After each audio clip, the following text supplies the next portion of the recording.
So we are live. Hello guys, sudah lama ya terakhir kayaknya sekitar seminggu yang lalu kita live. Now hari ini guys kita ada tamu. Now we have a guest. We're not alone. We have Foxyrok with us today. Hi, Foxy. Hey everyone. Hello, Foxy. Thank you for your time being here with us. Thank you for welcoming me. Hello everyone. I'm Foxy. Nice to meet you all.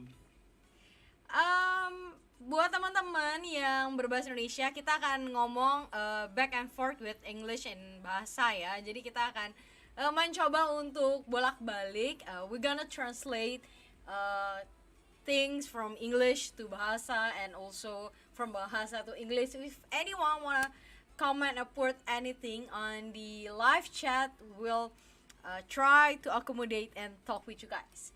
Okay, so we're going to talk about 35.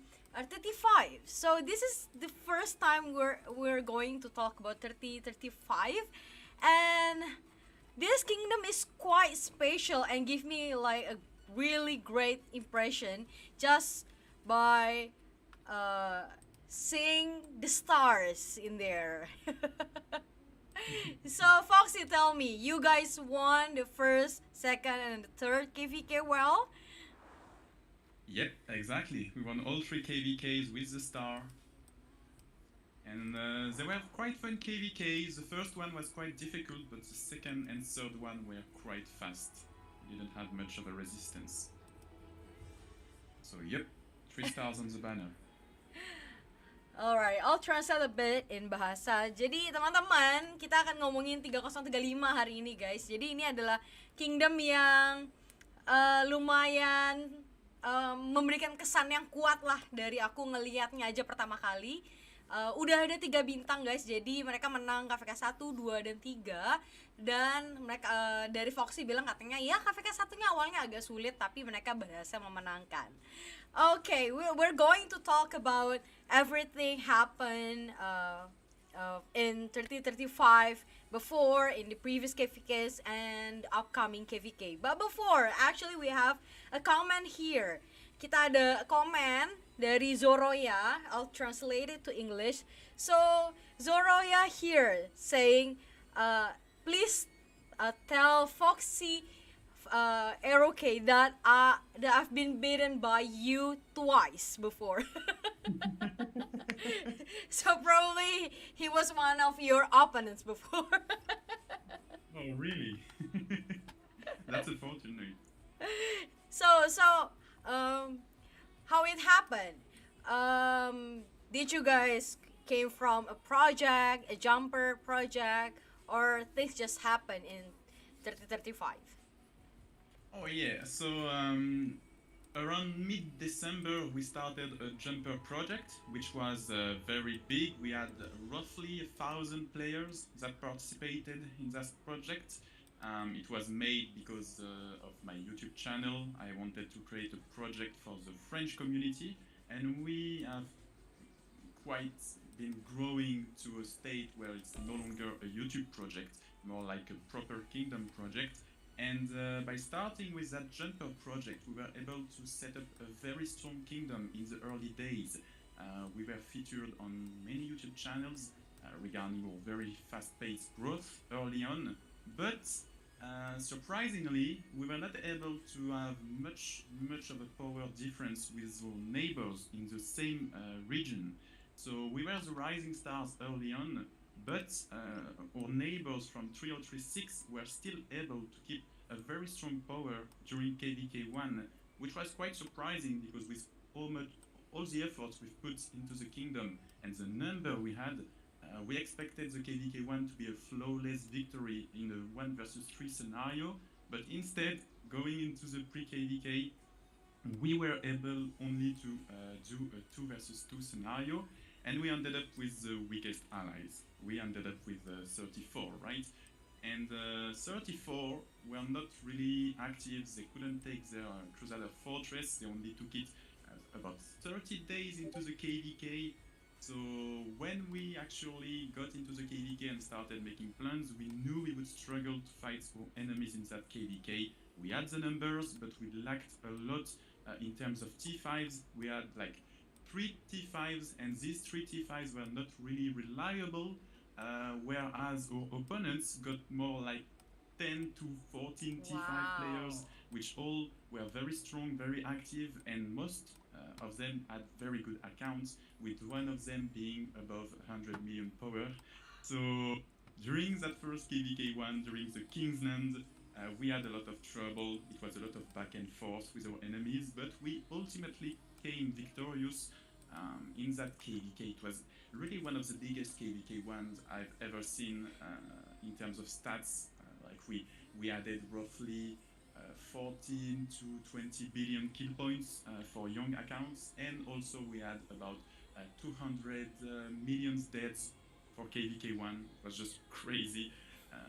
And that KVK1 we came out on top with a lot of activity and everything, but we were drained. We were drained, and we got our first start in that KVK from that jumper project, and then we had to explore in terms of migration other players to get a good hand at KVK2, which is when things got serious for us. We started getting a lot of migrants, right, from all nearby kingdoms that seen how much we fought in KVK1 and expected us to be as strong in KVK2 and 3, so they migrated to us. And we had a couple of big profiles, mainly main accounts from people in our kingdom that joined the kingdom. Yep. And we were able to come literally on top of any kingdom in KVK2, despite having a KVK1 where we are all drained, which was quite impressive. And sadly, like KVK2 and KVK3, I don't have a lot to say about it because the matchmaking right wasn't really fair, and we didn't want to try getting a very difficult matchmaking because in every scenario it was looking quite even on paper. The problem is the reality is quite different. So KVK2 and KVK3 were very fast. Like we didn't get much of a resistance. Not to be unfair to enemies, they fought really well for most, but the difference was just too high, right? So that's for like our creation, our road. So so can we presume that your migration runs well from KVK 2 and 3? Yeah, it was quite good. We didn't get much illegals, right? We got a few. But there was a very big problem with our kingdom is that we were created and migration came around moments where Lilith decided to change the policy of migration. And due to that, we only got 30 slots for KVK2 and we didn't get any slots for KVK3, right? Oh, yeah, perfect. Yeah, that's right. Yeah, and so that was a problem for us because we had a lot of migrants and potential candidates that couldn't come to the kingdom. But yeah, what made our power so big is also a very active migration policy.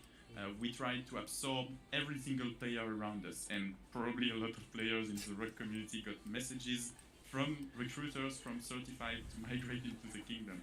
That's because we have a team of 30 players just messaging people and going around in kingdoms trying to recruit into 35. I see. So, may I know how's your council made of? I mean, is it all European states or is it going to be also Asian there? So we got strong different communities in the kingdom. We got a lot of Vietnamese, of Indonesian players. We got a lot of Europeans, French, Americans.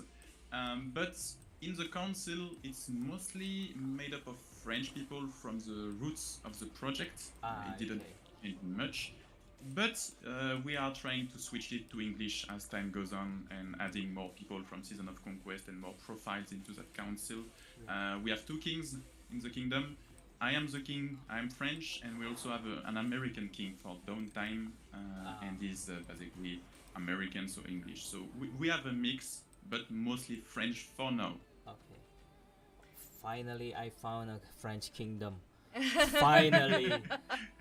We exist. We exist. We're No, just yes, well hidden. it's quite difficult, Foxy. To be honest, yeah. I mean, like, Mm, I have several French players. I mean, like, they all scattered, not just like mhm. all the Imperium. For example, there are Chinese kingdom, there are Korean kingdoms, Vietnamese kingdom, maybe Indonesian kingdom, but never. I never saw any like the French, and now I found the French. It's so That's happy right. to know that there are also French kingdoms. Ah, Yeah, our community is very well spread out across kingdoms, Excellent. mostly because the French community don't really like having French leaders. Ah, Like we have a bad reputation in the community. what do you mean that French, reputation? yeah, like French-led kingdoms ask anyone, any French player, if you would like to be in a French-led kingdom, he will tell you no because of dramas, because of things like that. Ah, It's us, it's the French, right? okay. It's what we are. I'll translate a bit for our viewers that talk in bahasa. Jadi guys, tadi kita ngobrol-ngobrol sedikit dengan Foxy. Jadi Foxy cerita guys bahwa memang 3035 ini sebenarnya memang awalnya adalah project jam katanya. Dan ini tadinya adalah project jam yang sangat besar katanya, banget sampai 1000 orang katanya. Dari tadinya sekedar jumper project sampai kingdom project katanya. Sehingga akhirnya mereka berhasil membuat kingdomnya di awal-awal, walaupun di KVK satunya katanya mereka lumayan kesulitan karena katanya mereka ketemunya berpasangannya, koalisinya sama kingdom yang paling lemah waktu itu dengan kingdom 34, dan kemudian juga mereka nggak banyak T5-nya dibandingkan dari lawan-lawannya di KVK 1. Tapi kemudian masuk ke KVK 2, masuk ke KVK 3, mereka tambah kuat karena mereka itu kemudian bisa dapat migran-migran yang sangat kuat dan aktif gitu, dengan strategi migrasi yang sangat baik, sehingga mereka bisa dapat member-member yang sangat bisa membangun kingdom lah kayak gitu. Jadi struggle-nya katanya paling besar itu di KVK satunya gitu. Nah, ini aku mau tanya lagi ya. Aku mau tanya lagi sama Foxy tentang, aku tertarik banget tentang migrasinya nih. Karena tadi Foxy bicara juga bahwa memang tantangan terbesarnya adalah karena adanya perubahan waktu itu dari Lilith, sehingga waktu itu mereka cuma bisa nerima 30 orang. So, Foxy, I wanna talk more about the migration actually, because many kingdoms that we have talked with, they all struggled with controlling the people that come. So what is your strategy with the whole random system, with the whole some sort of like, yeah, it's way different from what we had before. And when someone got in, perhaps many kingdom, their option just to try to work with the illegal immigrants, or they'll kick their ass out perhaps. So what was your strategy to control the situation before? Well, it was quite complicated to control because with YouTube community being there as well, a lot of people wanted to get in, right? And most people in young kingdoms think that they can just migrate to the kingdom and whatever will happen, as long as they got into the kingdom, they most likely will not be zeroed by the kingdom itself, because they got in, we say don't come or we zero you, but in the end they still come to the kingdom and they try to bet on it. But these players, we tried really to prevent them from coming into the kingdom. Some of them in KVK2, they had some good accounts which we could work with, so we let them in the kingdom with some goals to achieve during the KVKs that were a bit higher. We expected more from them, and actually this strategy was quite good because one of our illegal migrants arrived in the top 20 contribution rankings of the kingdom in KVK2, and in KVK3 he arrived at the second place, so quite a good deal from them. But at the same time, in KVK4 for migration, right, if you have a cap and you let it open, you just get a lot of random people into the kingdom. So what we had to do for KVK4 in order to get roughly 140 migrants into the kingdom was opening the cap at specific minutes to get the player in, and as soon as it's in, we close the cap. That's what we had to do for roughly 140 profiles, and even with that strategy, we still managed to get 10 illegals roughly, which were a pain to get, and most of them are not in fact included because they're not very big accounts, which actually was a problem. Excellent. Okay, I will now trying to answer some questions from the audience here. Let me read it. Maybe some is Indonesian. So Alif Rahman say hello. Zoroya, hello Om Su. Kak Sus bilang ke dia saya kalah dengan. Oh, that's already he said that. Zoroya said that he lost twice against your kingdom. And there is Irfan Dia Nugraha say hello Om and oh, hello. Tuts is from 3035 TUTS. Okay, hello. Funly, okay. Kain Hong Win beaten once 3020. Oh, okay. Another victim of 3035. Another victim from 3035. So this his came from 3020 and beaten once. Is it in KVK1? Oh no, it's supposed to be KVK2, isn't it? Against 3020. Against 30 who? 3020. 3020. Oh yeah, that was KVK3. Oh, KVK3. Okay, brilliant. There is a question from Leon. He said he was asking, is it one camp against all camp? Yep. Yes, Leon, it is. So, how many kingdoms the participants in this KVK? It's 2 kingdoms per camp, and we are only 1 kingdom in our camp, so it's 1 versus 6 kingdoms. Okay. Oh, 1 versus 6 kingdom, guys. We'll get into it. Oh my god. Okay, we have other response from the viewers. So from Ulfa, greetings from 3027 Earth Camp. Pass 4 open will go straight to C3035. She said. All right, Tikus malam, evening. From Tikus, and then Ryuta. I hope our volume is getting better. And then Toots also said international players were added in every alliance leadership as well. Is that true? The guy, you guys? That is correct. So many active alliance for fightings that you guys have. 1, 2, 3, 4, 5, 6.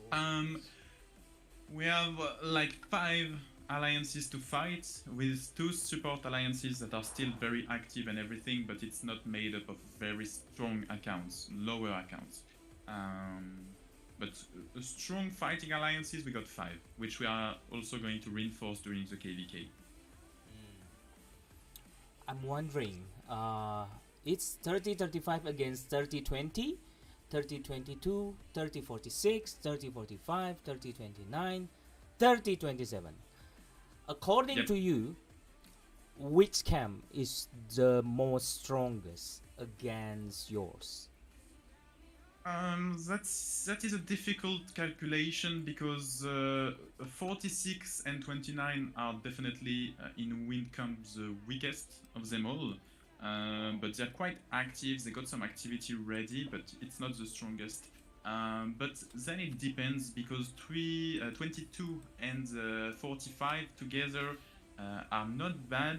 They got some good coverage on all time zones, but 20 and 27 are in theory stronger, the strongest camp of this KVK, but at the same time they are, well, they have a downtime. It's only Asian players. So it will be complicated for them during downtime. But on paper, they are the strongest. Okay. Jadi tadi dari Foxy 30-20 ya, Om ya, katanya ya. Jadi katanya 30-20 dari pertanyaan Om Su, siapa yang kira-kira paling kuat dari KVK ini? tentu aja sih sebenarnya mungkin mau bilang 30-35 ya. Tapi kalau according dari lawannya, on paper katanya seharusnya 30-20 paling kuat, tapi katanya Foxy itu punya downtime karena mostly-nya Asia katanya. Oke, tour jam ngeri kali 3035. That's so scary 3035 he said. And then oke.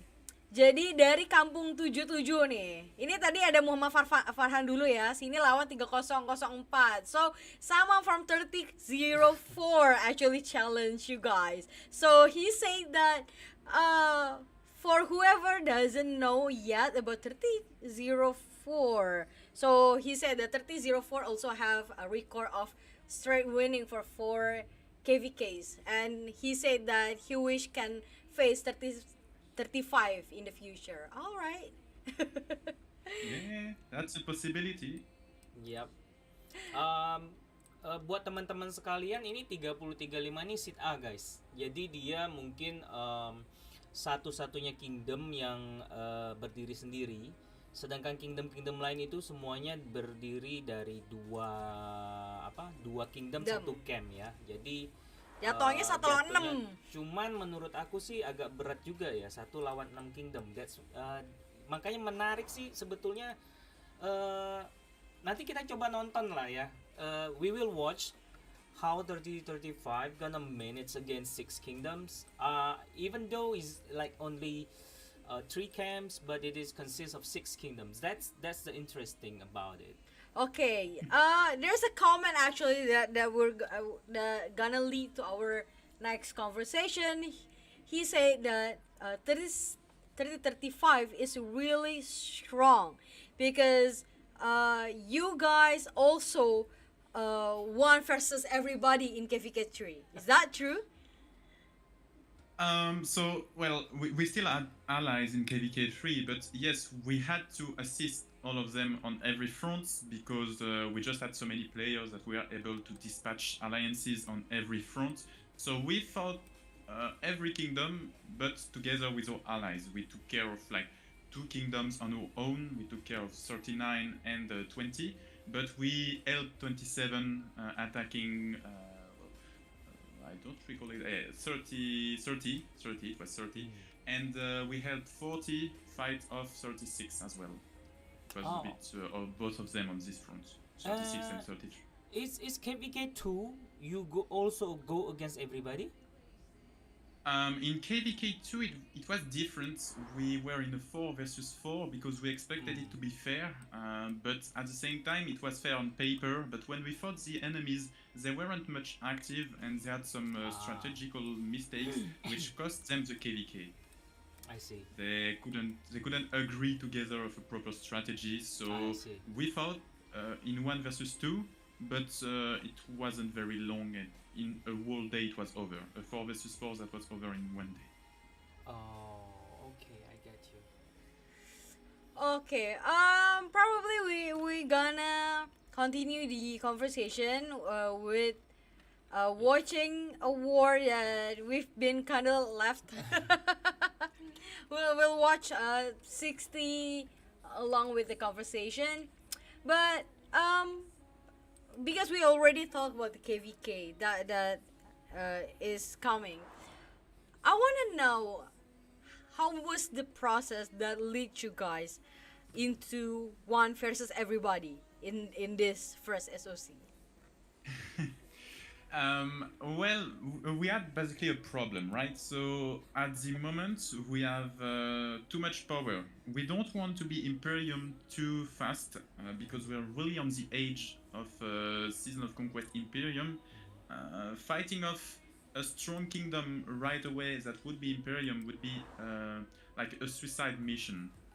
It wouldn't be easy for us. We have a lot of native players which would not be able to compete with Imperium players that are settled in the kingdoms for quite a few years. So it was decided as a council. At the same time, we know that this scenario is very dangerous for our kingdom because it's very complicated to come out victorious out of this kind of situation. But at the same time, we have no choice because if we do not lower our power, very heavily, we will end up in the big boys KVK in KVK 5, and we might not be able to do much of damage to enemies, and that would be a very big problem, which is what happened to other kingdoms in the past, like 755, which struggled in kingdom in this KVK against bigger kingdoms that were ready for the Imperium status. So we don't want to rush things out. We try to stay at a lower seed A for now until we have the capacity to enter Imperium and end up in this big KVK, which we intend to do ultimately. Wow, I see. that's so fun to wait. So I'll translate a bit. Jadi teman-teman tadi aku nanya gimana sih kok bisa berakhir 1 lawan 3 camp gitu ya. Jadi Foxy ngejelasin guys bahwa memang sebenarnya tujuannya adalah untuk nurunin power gitu. Jadi tujuannya adalah untuk nurunin power supaya mereka juga nggak zong nih di KVK 5-nya langsung ketemu Imperium, atau mereka langsung masuk ke Imperium, karena kan pasti akan jadi challenge yang besar juga buat mereka kalau mereka langsung ketemu Imperium gitu ya. Jadi ya salah satu strateginya disepakati oleh konsilnya adalah untuk menjalani KVK dengan format demikian lah gitu. Okay. By the way, what about the diplomacy? I mean, like during this process before the KVK started in this your first SOC, is there any like even like discussion about allies, or is it any camp that trying to approach your camp, or you guys just decided at the beginning, no, we're gonna be alone? Is it like that, or is it somebody else like trying to reach out, or what is the decision behind it? Well, we know most of the kingdoms in this KVK, not everyone, but most of the kingdoms, and some of these kingdoms try to talk to us a bit early, but at the same time, we all agreed to create a Discord server in which we would do a voice channel and we would discuss the KVK. So we all came around. We basically at reset told everyone which camp we were, and everyone did this. And then we decided what would be the KVK. So I do believe that every single kingdom in this KVK were kind of hoping for 35 to ally them, because they know that whichever camp would be allied with 35 would kind of win the KVK, because even if that is a very harsh statement, it's kind of true. Like, we didn't want to have an easy win, and I guess all these kingdoms were afraid not to be allied with us. So what we said, we are very quickly on the matter. We told them, well, we know that if we are allied with another kingdom, we will just not fight, because the enemies will just focus the weaker kingdom, right? You won't fight 35 right off the bat if you have another opponent that is weaker. And we told them that, and they were all like, yeah, that's true, we would do this. And so we said, listen, we decided as a council that we were able to tank the 1 versus 6. We want to try it. Even if it doesn't work, we don't care. We want to try it. It's for our own interest. If you all agree, we go like that. And everyone agreed. They were a bit surprised. Like, they were like, oh, you're making history and everything. But we have no choice, right? We have no choice. So they were surprised. But they were all happy in the end, because I guess they prefer it also that way. They didn't expect us to say that for most. Alright, I'll translate a bit. Jadi guys, tadi Foxy juga ngejelasin bahwa proses untuk mereka diplomasinya kenapa bisa berakhir seperti itu. Ya memang sebenarnya dari pihak teman-teman yang lain di satu KVK juga sebenarnya pengennya maunya sama 35 gitu ya. Karena logikanya juga siapa yang koalisi sama 35 itu yang udah pasti menang gitu. Nah, cuman kan permasalahannya juga menurut mereka pun, ya kalaupun nanti 35 misal koalisi sama kingdom lain atau sama camp lain, ya pasti juga ujung-ujungnya 35 pun dihindari di awal-awal gitu. Yang dihajar pasti misalnya nih koalisinya yang berpasangan gitu. Dan akhirnya mereka mencapai kesepakatan, ya udah nih gimana kalau ya udah kita coba aja nih 1 lawan 3 camp gitu. Jadi itulah guys situasinya. A question for you, Foxy. Do you receive any mocking from other kingdoms, or maybe people just say, you too big of yourself, we're gonna get you today, and we're gonna get you in this KVK? Is there anyone saying that that things against you? Well, even when we're just chill and not saying much, people don't really like us. Like, ever since we were created, before we even did anything, people were like, "Oh, you'll see in KVK2, you will be exploding. You will just get demolished. Your kingdom will be falling apart in KVK2." I call it. In Okay. KVK2, we won. And then they were like, "Yeah, but you'll see in KVK3 you won't be able to win." KVK3 we win, and then in Season of Conquest everyone is like, "Yeah, but now you're in the big boys KVK, now you're going to die out." So we always have to deal with this kind of trash talk, you know. We don't really care. We are here to play. We are here to enjoy the game, right? Yeah. But Yeah. people just don't like to see a kingdom just do well in KVK. They just don't like it. I don't know why people don't like it. We aren't even bragging it out. Like, you don't see much videos of 35. We're not even bragging it, but yeah, some kingdoms don't like us. Fortunately for us, in this KVK, we have a lot of old friends, so now we're enemies, but 27, and these kingdoms, we all know them from previous KVK. Only a few kingdoms there, we don't really like them because they've been saying things on us, but apart from that, no, it's quite a non-trash talk adventure. Most of the players don't really hate us or anything. There's not a lot of trash talk in previous KVK. Okay. Now I'm gonna read some viewers. Okay, I'm gonna give a little bit promotion for Ahai here. So basically, Ahai is a supplier of resources in 3035, and he say, "Please mention me." That's what he said. Okay, I will mention you. Ahai guys, in 3035, he says, I think he's Indonesian, and he's a resources supplier. So you better give some tribute. Harus kasih ini ya to the king ya. Kasih tribute to the king, and then you have to send some resources to the king. Give me the resources. Give me, I need them. So, anyway, what else that there's gonna message that we're gonna read that. Okay, so, well, you pretty much from your people, I can say that they love you here. Actually, it's like even Indonesian. From Afis Julianto, he said that King Foxy is the best. That's what he said. Well, okay then. Very nice. Yes, most of them are positive feedback. From What else? Rifki Ahdan, he said that unfortunately I'm in the 20 side.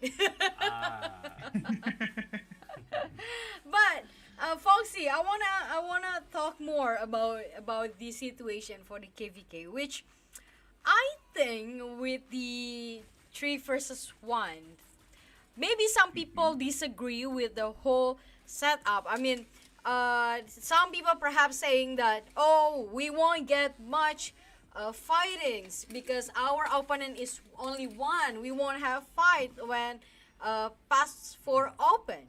And is there some sort of that happening with you guys for KVK? Well, we talked about it in our diplomacy talks. Like, we didn't just say we would do this. We also asked them if they were okay with the concept. Like, we asked Windcamp if they were okay with the fact of not fighting early on in the starting zones, and they didn't say anything. They weren't against it. So I don't know if their players are sad about it, but the leadership was like, no, it's no big deal, and we will fight in Kingsland anyway in the circle zone. But we told them, we told them, hey, watch out because you're not going to have a fight in this zone. But they were okay with the concept, so I guess not a lot of problems regarding that. Okay, I'll translate a bit. Jadi teman-teman tadi aku nanya juga ke Foxy, karena 3 lawan 1 apakah ada yang protes nggak, karena akhirnya kan mungkin di awal-awal ada camp-camp yang nggak fight duluan tuh gitu ya. Dan Foxy bilang ya karena itu udah bagian dari diplomasinya, dan kingdom yang ada jadi lawannya Foxy juga udah tahu betul bahwa itu konsekuensinya, dan mereka nggak ada masalah gitu, karena ujung-ujungnya mereka juga kan nanti ada fight juga kan di Kingsland-nya gitu. Oke, kita akan lihat orang-orang di sini. Ini yang nggak bisa bahasa Inggris, sabar ya, nanti aku translatein guys. Oh, ini banyak anak 20-nya. So many people from 20 here.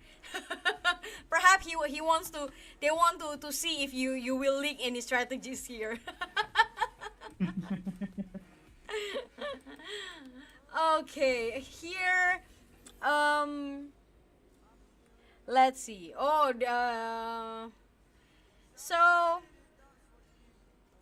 what kind of KVK that you expect to happen? Do you think that the KVK will be fierce, or Oh.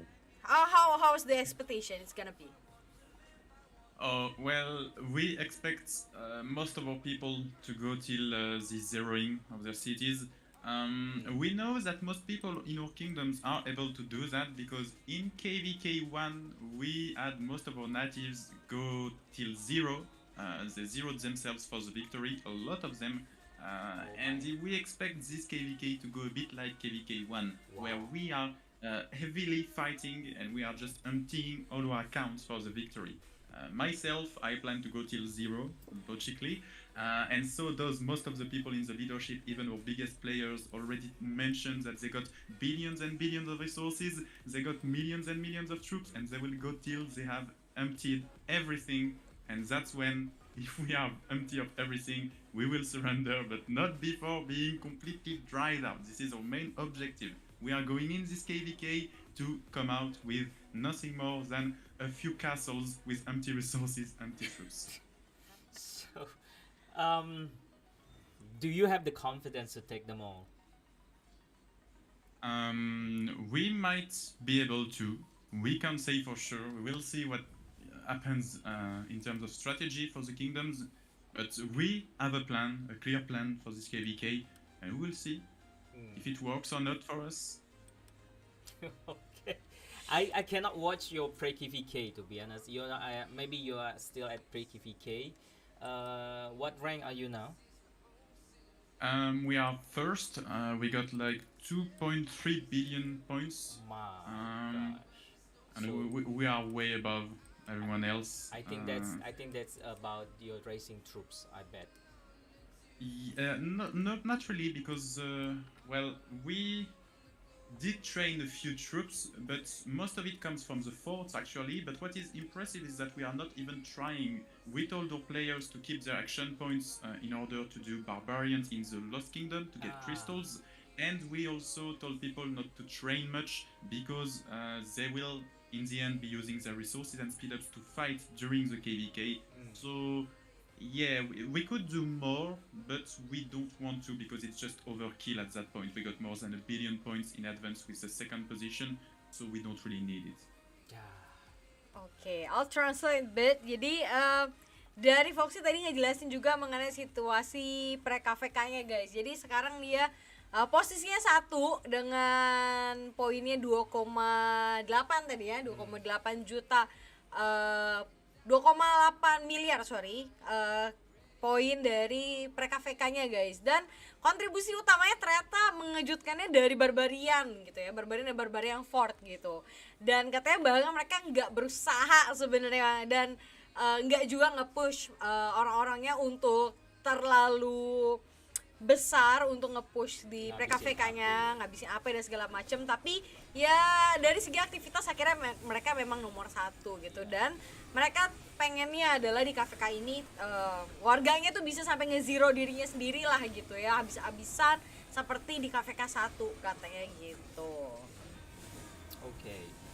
There's a question for you from Pace Noge, or is it Pace Noge? And he was asking like, Uncle asked him, Foxy actually, if they win KVK, any fee like bonus for the members.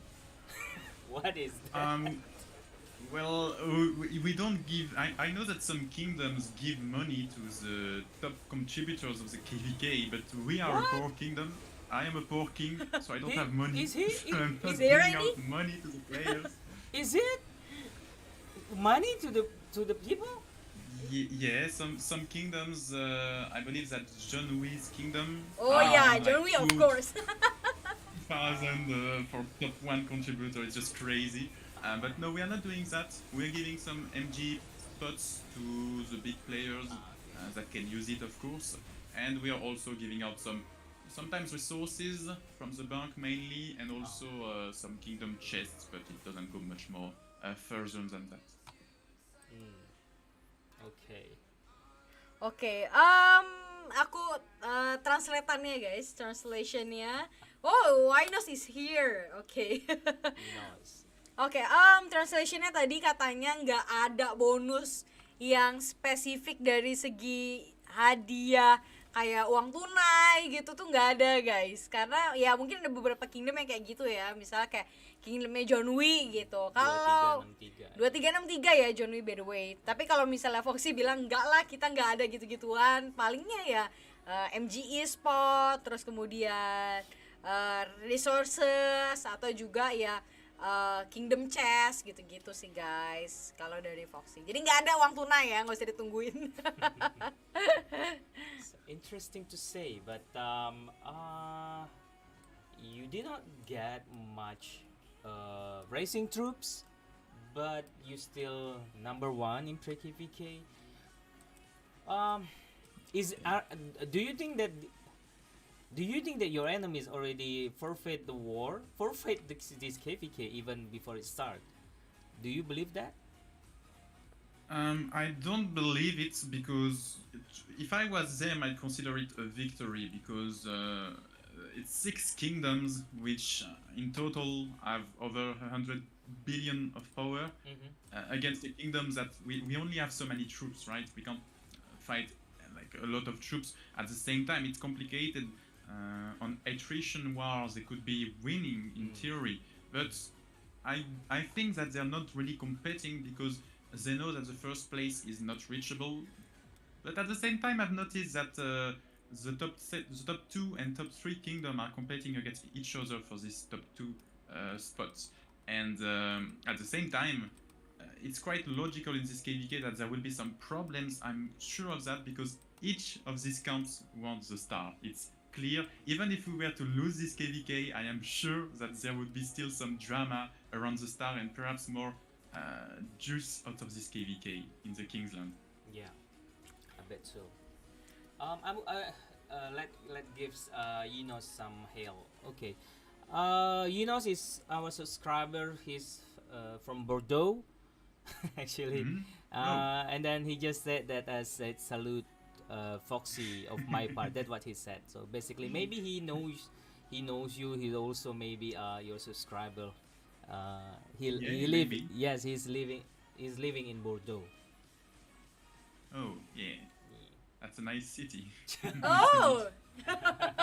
So probably you guys are neighbor. So but I'm a bit far, but yeah. Okay, ini sabar ya guys ya. Kalau yang nggak ngerti nanti aku translatein. Jadi tadi juga kita ngomongin bahwa ya kalau dari seginya Foxy, kalau KVK ini ya mereka akan berusaha sebaik mungkin. Tapi pun kalau misalnya ada mereka pun nggak menang, misalnya KVK ini pun pasti akan ada timbul drama juga mungkin ya dari segi bintang, karena kan 1 lawan 3 camp gitu ya. Mungkin juga itu akan jadi salah satu faktor yang akan terjadi gitu. Tapi ya kalau misalnya dari segi pre-KVK ya sekarang sih sebenarnya ya memang kayaknya mereka juga nggak mampu nih yang lain untuk ngejar ke top 1-nya. Jadinya lebih banyak mereka itu merebutkan top 2, top 3-nya lah gitu. So, my next question for you, Foxy. I'm a bit curious about the whole motivation and courage that you guys have, because you mentioned that you don't use any probably some sort of like money motivation, or some kingdom actually like offer quite ridiculously gift to the fighters for the return, but you expect your fighters to have themselves be zeroed. Even that already happened in the KVK one. So actually, how's the strategy actually? What behind the motivation for the members for them to be so die hard for the kingdom? Well, I suppose it comes from this KVK one. I'm 100% sure that the mentality was created in KVK one because when we had difficulties to win this KVK one, we basically were in a 50-50 and it was quite desperate. So we needed to win, and therefore most of the players just gave everything for that victory. And that mentality of losing everything, like once you've learned one time to lose everything, you don't have any difficulty to lose everything again in the future because you know that you can grow the troops back eventually, you can get everything back eventually, but some players are sticking to the troops way too much and it ends up not being good for the kingdom. There, in that KVK1, we've seen that if everyone commits to a cause, if everyone gives everything they can, they are online, they are getting their troops into the flags and everything, we can win. It's not impossible because in the enemy kingdoms, most of the players will not kill all their troops, especially in such scenarios where you can be sure that none of the camps will just suicide all their troops because they have to keep some in order not to be betrayed at the end of the KVK. All of these camps will keep their own interest. I know it's certain, it's how it works. They will keep their own interest unless they are working all together. They will be not focused on the KVK at the same time properly to fight us. None of the camps want to give everything out and not see all of their other allies give as much effort as them. This can create a lot of drama. I've seen it in previous KVKs. Okay. Uncle Bongo translate. So I will translate that again. And jadi sebetulnya sih kalau kita boleh singkat aja ya guys supaya lebih gampang sih sebetulnya. Jadi intinya tuh motivasinya itu sendiri keluarnya tuh bukan dari materi, bukan dari segala macam lah ya. Jadi intinya mereka memang lebih ke arah histori ya, lebih ke arah sejarah, bahwa mereka akan membuat suatu sejarah, mereka ingin menang. Terus ya beberapa yang nge-zero diri sendiri pun itu tidak juga bagus bagi mereka ya gitu ya. Maksudnya dalam artian untuk impact ke kingdom sendiri itu malah efeknya kurang bagus lah, intinya seperti itu. Namun tadi mungkin aku mau tambahkan bahwa sebetulnya 1 lawan 6 kingdom ini, 6 kingdom itu kalau di-combine menurut Foxy itu tuh sudah 100 miliar power ya, 100 miliar power dibandingkan satu kingdomnya 30-35 gitu. Jadi sebetulnya dibilang harusnya dari pihak 6 kingdom itu harusnya mereka bisa memberikan satu perlawanan yang lebih kuat lagi gitu. Okay, I'm also gonna hail another friends here is Antoine Marcenay. Okay. I'm the friend of Inos. I'm Olivia. I don't know if you remember me. I remember you, of course. No, Foxy is from Bordeaux too. Oh yeah? Really? No, I'm from close to Paris. Okay. Close to Paris. Okay. He's close to Paris, Antoine, not from Bordeaux. Okay. I have another question for you. Okay. Just presumably that this KVK is over and then it's going to be over. So what is your plan?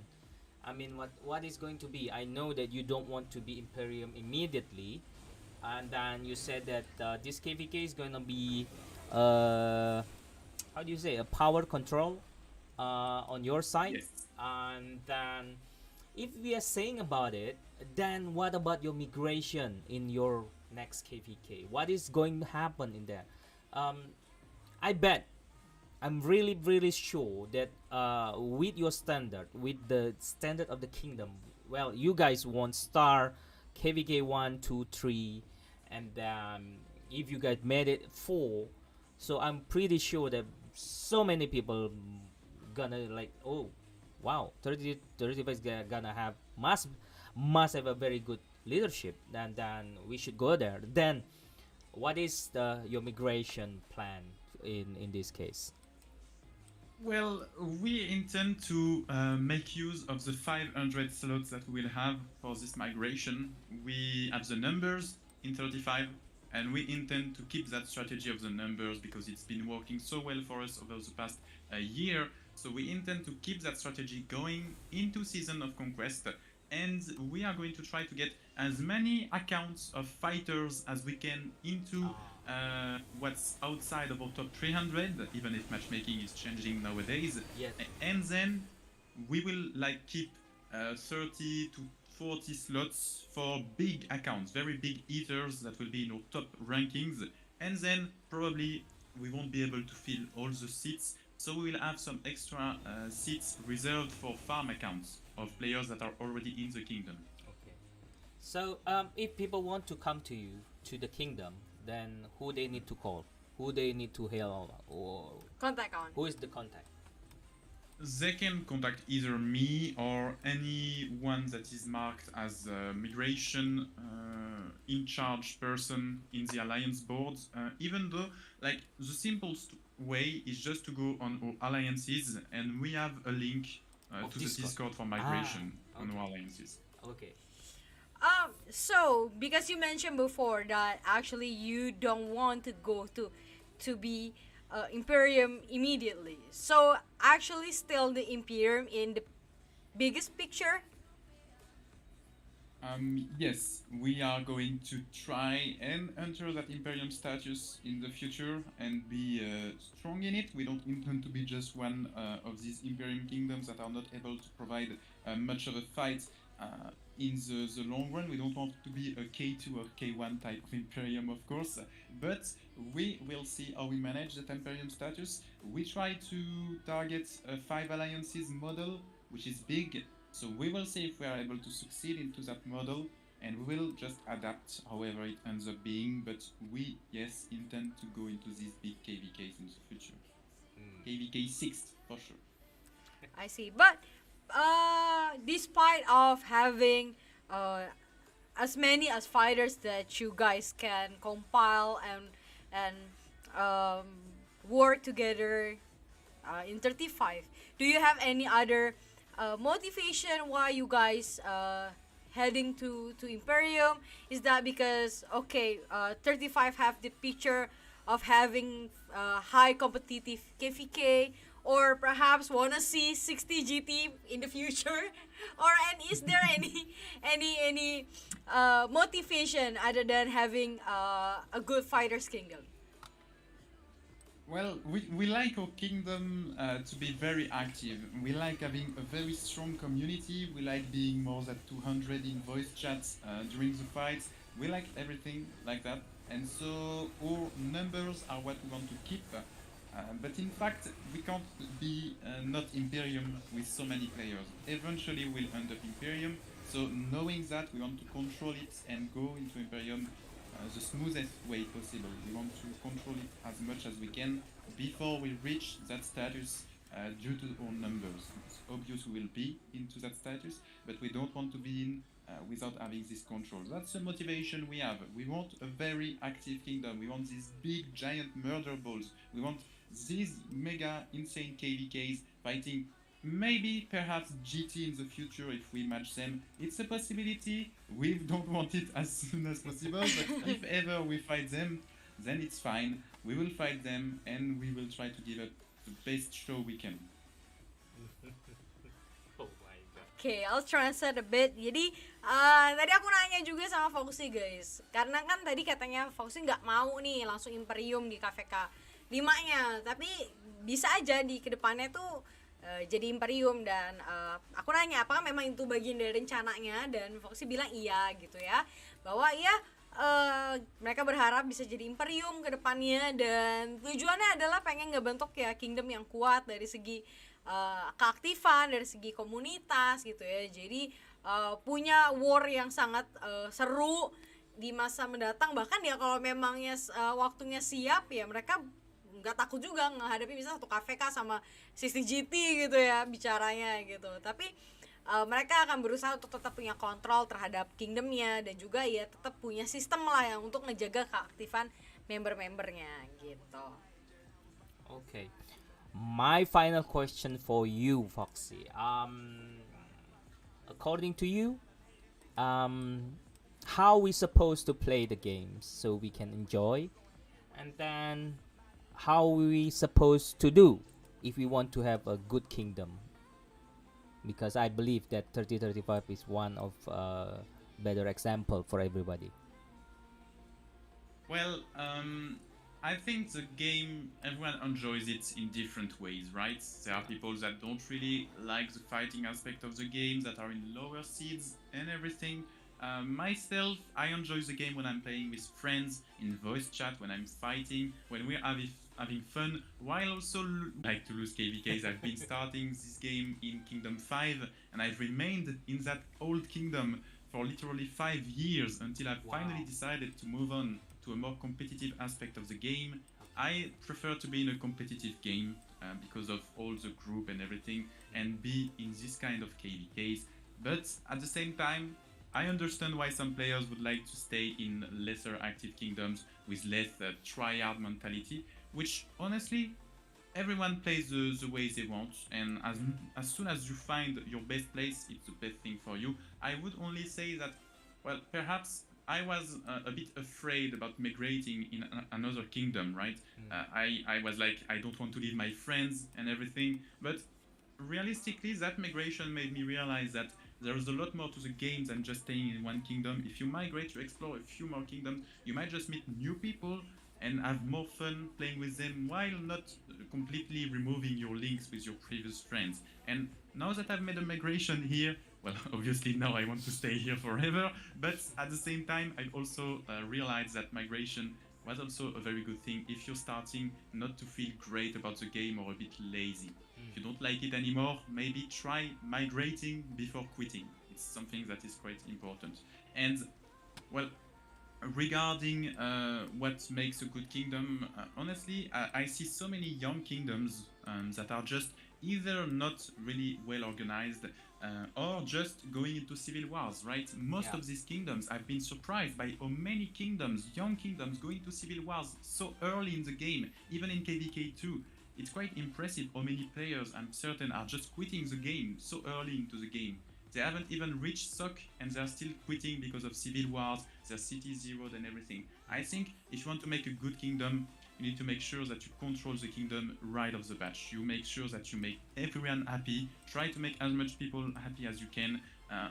The best way to start a kingdom to me is still a jumper project, because you're setting up the basis, but not a weak jumper project, not a jumper project that doesn't have a lot of players, like 300. To me, 300 players in a jumper project is not enough, because you are just going to be in a kingdom where you will have competitors, you will have enemies, because there will be other alliances that will be big. But you're a jumper project, so you will want to win the crown, but they won't let you take the crown that easily, and if you take it by war, you are weakening your kingdom. Most players that join Jumper Project will just not go to a successful kingdom. So I'd say early on, if you want to have a good kingdom, try to focus not only on your alliance, but on the whole kingdom as a whole, because in the future, that's what's gonna end up. You will be united, and if it doesn't work, just migrate to another kingdom. Don't cause trouble, just migrate in nearby kingdoms, and that's how you will have a successful kingdom. That's not by trying to focus only on your alliance only early on. Even if you're not friends with the others, you should also consider them, because they will be part of your kingdom in the end.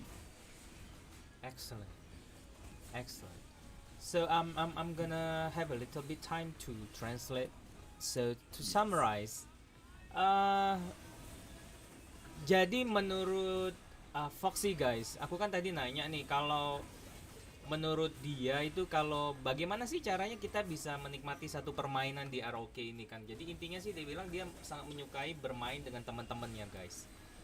Itu juga salah satu yang menyebabkan dia sangat berat ya kalau harus migrasi atau apa. Jadi dari waktu dia dari Kingdom tua sampai memutuskan untuk akhirnya ini waktunya bagi dia untuk migrasi supaya dia bisa enjoy permainan, karena dia suka tantangan ya. Dia sangat suka sekali tantangan, dan kadang-kadang ya ada beberapa orang yang suka bermainnya di KVK seat bawah gitu ya, untuk lebih santai gitu. It's okay katanya gitu, tapi untuk dia enggak. Jadi dia lebih suka yang lebih rame.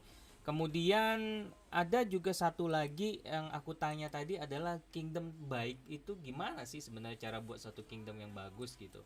Nah, jadi kalau untuk kingdom yang bagus itu menurut dia salah satu contoh yang terbaik yang bisa dilakukan adalah jangan civil war dari awal gitu loh sebetulnya ya. Dia sebenarnya banyak ngelihat kingdom-kingdom muda dari awal sudah dari KVK 2 aja sudah civil war, udah perang-perang sendiri gitu. Itu kan sayang ya. Terus satu lagi lebih bagus kalau dia boleh saran, kalau kita memang ingin bikin satu kingdom yang baik dari awal tuh fondasi awalnya adalah ya suka nggak suka itu adalah jumper menurut dia. Jadi dari jumper itu tuh cuman jangan jumper biasa gitu. Jumpernya lebih banyak gitu ya. Jadi 300 orang aja menurut dia sedikit. Harus lebih kuat lagi karena pada saat kita berada di kingdom tujuan itu kan kita berhadapan dengan musuh-musuh yang lain-lain gitu. Jadi perlu sekali kekuatan dari jumper tersebut untuk melawan musuh-musuh yang ada di kingdom tujuan. Itu salah satu key dari Foxy. By the way, Foxy, there is a guy that asking you, is there a count from your side from 3 to 85? I don't know. No, I no, don't know. no, because he said that the profile picture is the same. It's from. No, No. I don't have. No, I do not. Oh, okay. But some people are stealing my profile pictures. Okay. Wiki Farm. Foxy said that ini bukan ya katanya yang di 3285 nggak ada itu bukan punya dia. Oke. Okay, before we're closing the chit chat, do you have anything to say for your people, for your kingdom, or for your opponents for the next KVK?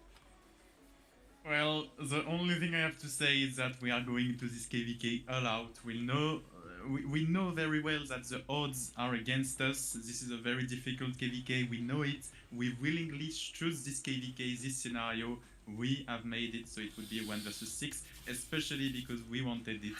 So whatever happens now, we will see, but we intend to go out and kill everything we find in the open field. We are going to go wild in this KVK. I hope everyone will enjoy it in our kingdom, in the enemy kingdoms, and I hope that there will not be a lot of trash talking in the end, because the leadership agreed to it. We were all in a chill KVK diplomacy fight, so I hope the players will do the same, and we are going in to have fun. This is the most important thing in Rise of Kingdoms. Brilliant. Okay, then wait a minute. Okay. Terima kasih kepada Galaxy Top Up yang telah memberikan dukungan kepada channel MsSuspicious channel. So, jadi bagi kalian teman-teman yang ingin top up bundle, jangan lupa kalian bisa melakukan dari Galaxy Top Up karena cepat dan terpercaya. Tinggal di WA saja, guys.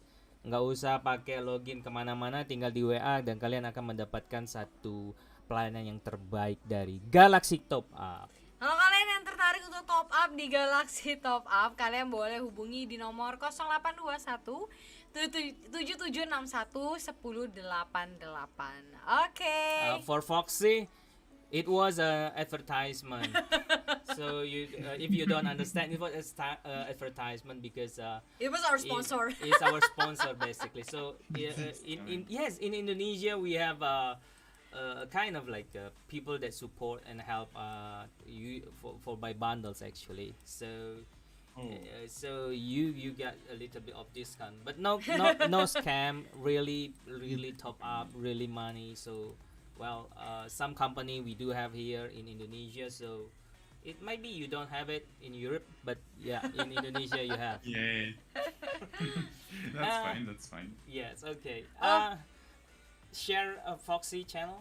Yeah, guys. So, if you guys who haven't know that Fox actually has a YouTube channel for Rise of Kingdoms content as well, you guys can find his channel by searching up in the YouTube for Foxyrok. Oke guys, jadi teman-teman kalau yang nggak tahu sebelumnya, jadi Foxy itu adalah YouTuber sebenarnya, YouTuber Eroka juga. Yang lebih besar dari kita. Yang lebih besar dari kita. Jadi kalian bisa cari di YouTube dengan nama Foxyrok gitu ya guys ya. Oke, so You should say merci beaucoup. yeah.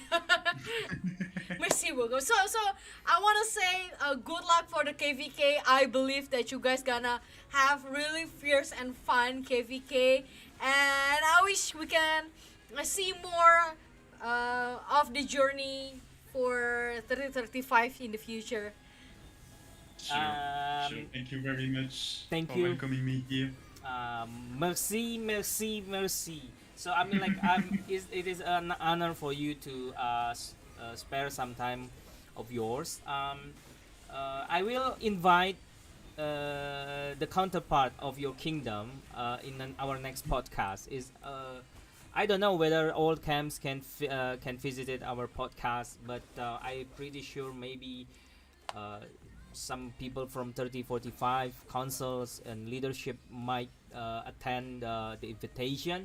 So basically, I really would like to know also from their side what they are thinking about this KVK, because it's interesting, to be honest. It's very interesting for me. First SOC and then one against all. It's interesting to see. Something you see every time. No, not every day. Okay. Okay, I will say thank you as well for people that watching. Terima kasih buat teman-teman yang udah nonton sampai 1 jam percakapan kita dengan Foxy. Teman-teman yang belum like jangan lupa like, teman-teman yang belum subscribe jangan lupa subscribe. Nyalain loncengnya jadi kalian gak pernah ketinggalan konten-konten dari Suensus ke depannya. Oke? Kita tutup dan ketemu lagi di konten Suensus ke depannya.